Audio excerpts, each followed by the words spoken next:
How did ancient humans survive -40 without heating?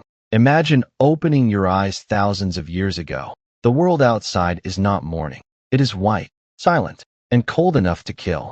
The wind moves low across the ground like a blade. Your breath becomes a cloud the moment it leaves your mouth. Your fingers, if left exposed for too long, stop hurting. Then they stop feeling anything at all.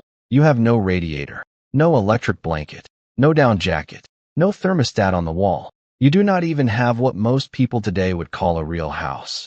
Only animal skins, bone needles, stone blades, a fire that must not go out, and a small group of people just as tired as you are. From a modern point of view, this should be impossible. -40 is not just uncomfortable. It is a machine for removing life. First, it steals the feeling from your hands. Then it makes your muscles shake. Then your thinking slows down. Your decisions become poor. Your voice weakens. And if your core temperature keeps falling, even the instinct to save yourself begins to fade. Modern medicine calls this hypothermia. In simple terms, your body loses heat faster than it can produce it. Your inner temperature drops into the danger zone. The strange thing is this. Ancient humans did not have modern medicine. They did not have thermometers. They did not have emergency blankets. They did not have insulated cabins or central heating. And yet, they survived. They hunted at the edge of Ice Age landscapes. They migrated across frozen ground. They raised children. They kept elders alive. They carried stories through winters so long that the sun itself must have felt like a rumor. This is the contradiction. How does a fragile, nearly hairless primate survive in a world built for fur, fat, claws, and endurance? The answer is not that ancient humans were magically tougher than us. They bled. They froze. They got sick. They lost children. They suffered in ways most modern people can barely imagine. But they also did something extraordinary. Long before cities, furnaces, or machines, humans began turning their entire way of life into an invisible heating system. Cold was not defeated by one invention. It was pushed back by a network. Clothing, fire, shelter, food, sleep patterns, body heat, memory, planning, cooperation. Each element seems simple on its own, but remove one of them, and the night becomes dangerous again. Remove clothing, and the wind finds the skin. Remove shelter, and the fire is swallowed by the storm. Remove food, and the body has no fuel to burn. Remove the group, and the child, the injured, and the elderly become exposed. So the real question is not whether ancient people had heating equipment. They did not. The real question is how they turned the body, the landscape, and the group into a survival system. To understand how they survived winter, we have to begin with how cold kills. Cold is not just a sensation. It is the loss of energy. Your body is like a small furnace. Food is the fuel. Muscle activity produces heat. Blood carries that heat to the places that need it. But in extreme cold, heat leaks away from every exposed surface, through the skin, through the breath, through wet clothing, through the gaps around wrists, neck, ankles, and waist. When the air is cold and the wind is moving, the loss accelerates. The body responds with vasoconstriction.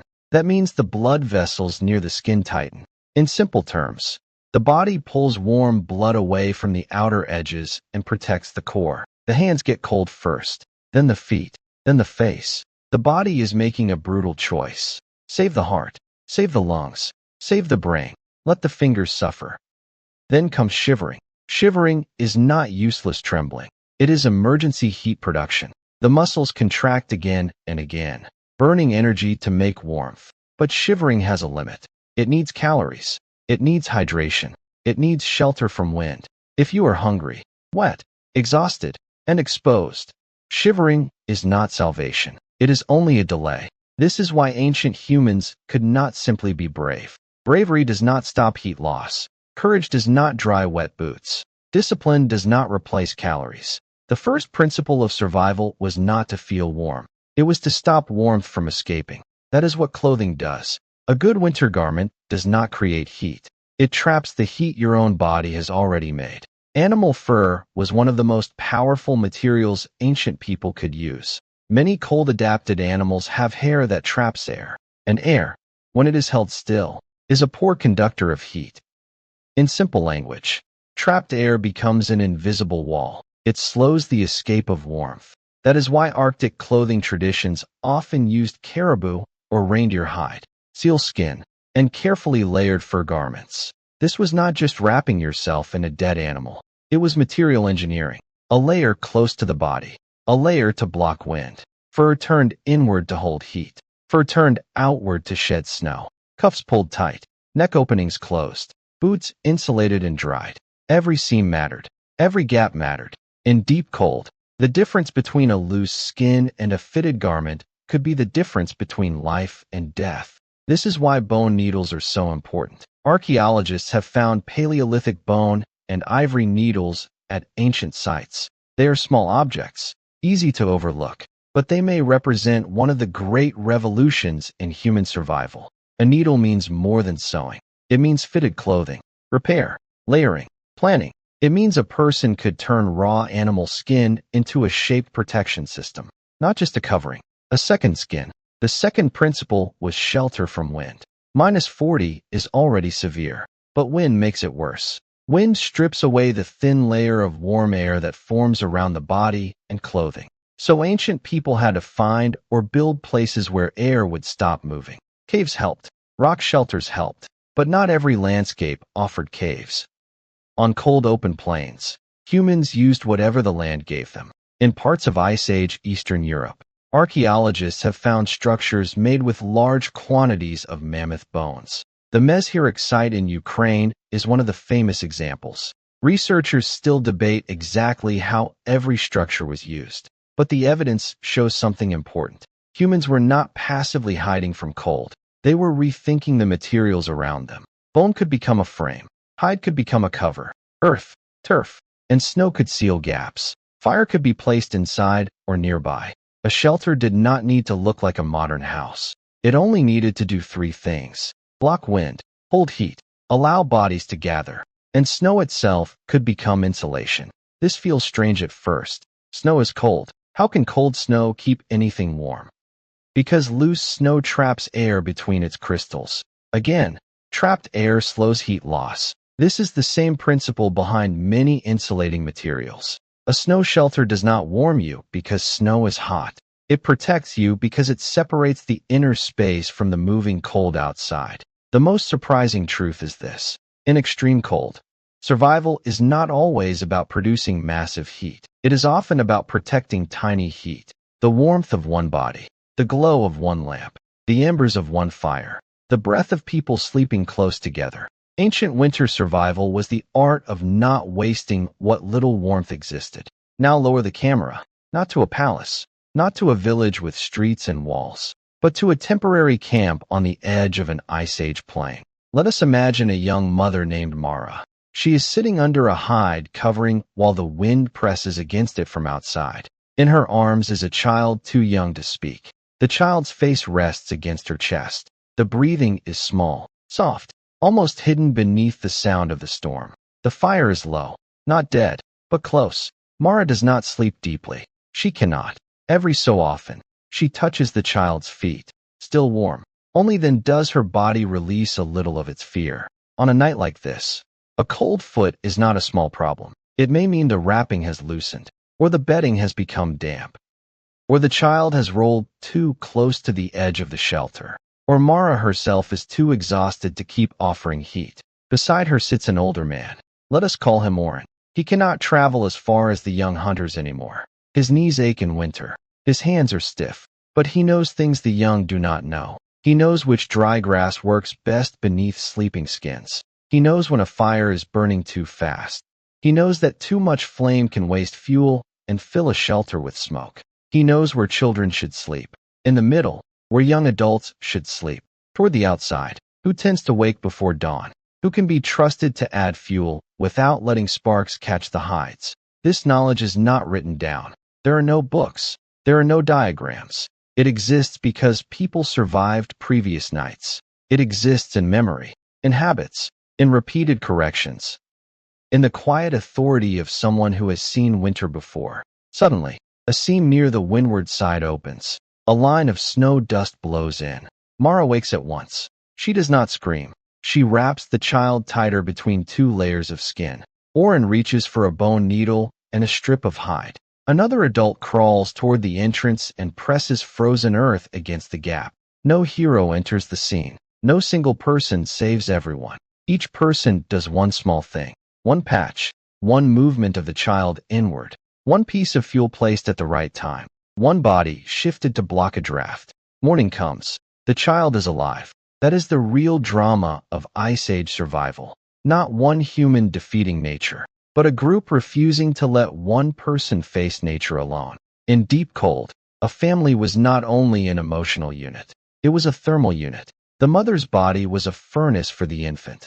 The elder's memory was the camp's operating manual. The hunter's meat was fuel. The seamstress's stitches were walls. The person who woke in the dark became everyone's second layer of skin. Modern people often imagine survival as strength, muscles, speed, fearlessness. But through much of human history, survival depended on something quieter, knowing how to distribute warmth. Who eats first? Who sleeps in the center? Who wakes when the fire falls? Whose clothing must be repaired before sunrise? A group's future did not depend only on how strong its strongest member was. It depended on whether its weakest members were allowed to freeze. Why did ancient humans organize life this way? Because cold does not tolerate waste. Food cannot be wasted. Firewood cannot be wasted. Energy cannot be wasted. Even closeness cannot be wasted. In a frozen world, warmth is not an unlimited feeling. It is a resource. It has to be planned. That is why ancient life was deeply seasonal. Autumn was not just a beautiful time before winter. It was preparation. Skins had to be cleaned and worked. Tools had to be repaired. Dried meat and fat had to be stored. Routes had to be chosen. Camps had to be placed near fuel, water, shelter, and animals. Boots had to dry. A torn garment had to be mended quickly. A wet sleeping mat could become a silent killer. This was a precision forced by climate. Modern society changed our relationship with cold. We pushed winter outside the walls. We gave temperature to electricity, gas, pipes, insulation, supply chains, thermostats. And this is not a failure. It is one of civilization's greatest victories. A child no longer needs to survive the night only because a parent holds them against the body. An elder no longer becomes a liability because they cannot hunt. A person can sit inside during a blizzard and drink warm water without knowing how to skin an animal, sew a boot, or read the wind. That is not decadence. That is the successful reduction of suffering. But the problem is that comfort can hide the system that creates it. When the heat turns on, we rarely think of the power grid. When food arrives, we rarely think of the road, the truck, the warehouse, the worker, the fuel, the maintenance crew. When medicine is available, we rarely think of production lines, training, hospitals, night shifts, and supply chains. Modern warmth is not individual. It is collective. It just no longer looks like a circle of people around a fire. It looks like a city. And there is an even deeper change. Ancient humans knew they depended on one another. They could not forget it. The proof was immediate. If the fire went out, everyone felt it. If the clothing failed, the body felt it. If the group abandoned someone, the cold made the verdict quickly. Modern humans, by contrast, can mistake comfort for independence. We have private rooms, private screens, private schedules, private accounts. We can live for long periods without seeing the hands that keep us warm. But extreme weather has a way of revealing old truths. The power fails, roads close, fuel becomes scarce, stores empty, and suddenly, the ancient reality returns. Safety is not a personal possession.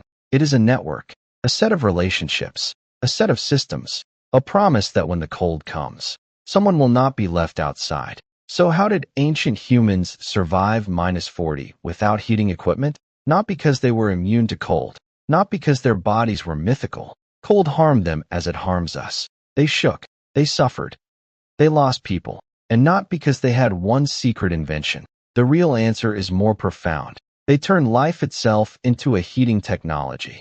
Clothing was technology. Fire was technology. Shelter was technology. Food storage was technology. Social memory was technology. Labor division was technology. Care was technology. But these technologies did not roar like machines. They were quiet, slow, almost invisible, hidden in stitches, hidden under hides, hidden in embers. hidden in the moment when one sleeping body was moved closer to the center. This tells us something important about being human. We did not become human by eliminating vulnerability. We became human by learning how to manage it. We did not have thick fur, so we made clothing. We could not survive the long night alone, so we formed groups. We forgot things, so we told stories. We died, so we gave knowledge to children. Civilization is the long process of moving pressure away from the naked body and into tools, rules, shelters, institutions, and relationships. But civilization has a cost. When tools become reliable, we may forget the relationships behind them. When rooms become warm, we may forget where the fire comes from. When life becomes convenient, we may forget that every safe night depends on someone, somewhere, keeping a system from breaking. -40 is an ancient mirror. It does not show us that ancient people were primitive. It shows us how deep human intelligence really goes. To survive has never been a purely individual act. Across the long icebound centuries, someone sewed clothing, someone added fuel, someone shared meat, someone stayed awake, someone held a child close enough to carry them through the darkest part of the night. Today, our equipment is more advanced than anything they could have imagined. But perhaps the oldest and most important heating technology has not changed at all. When the cold comes, we move closer. We share the limited warmth we have, and together, we wait for morning.